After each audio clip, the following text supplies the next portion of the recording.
بسم اللہ والحمد للہ والصلاة والسلام علی رسول اللہ۔ السلام علیکم ورحمۃ اللہ وبرکاتہ۔ میں ہوں آپ کا بھائی فضل الرحمن۔ آج کا بیان انشاءاللہ ایک نہایت اہم اور ایمان کو جگانے والا موضوع ہے۔ چند لمحے نکال کر سنیں دل کی گہرائیوں سے۔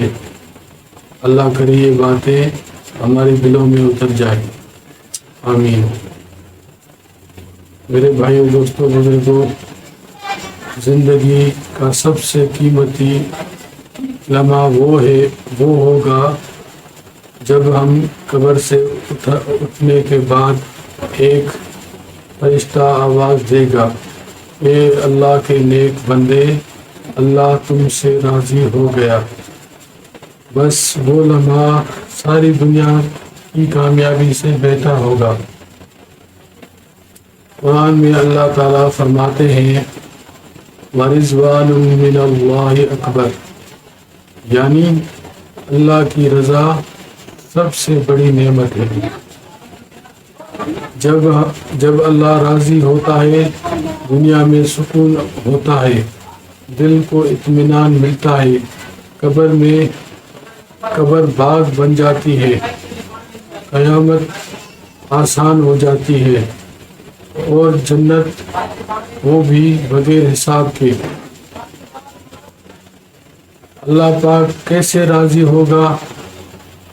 سچ بول کر، حرام سے بچ کر، نماز کی پابندی سے، ماں باپ کو خوش رکھ کر، اللہ کے بندوں کے ساتھ نرمی سے پیش آ کر۔ رسول اللہ صلی اللہ علیہ وسلم نے فرمایا اللہ اس بندے سے بہت محبت کرتا ہے جو توبہ کرتا ہے۔ دنیا میں ہم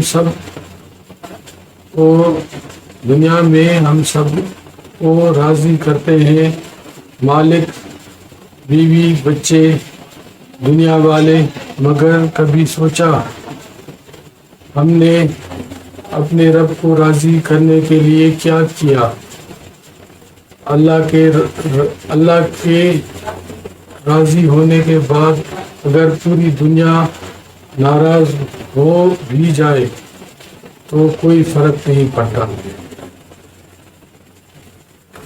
آج سے نیت کریں، یا اللہ ہمیں تیری رضا کے لیے چننا چاہتا ہوں۔ اپنے ہر کام سے یہ سوچیں کیا اللہ راضی ہوگا؟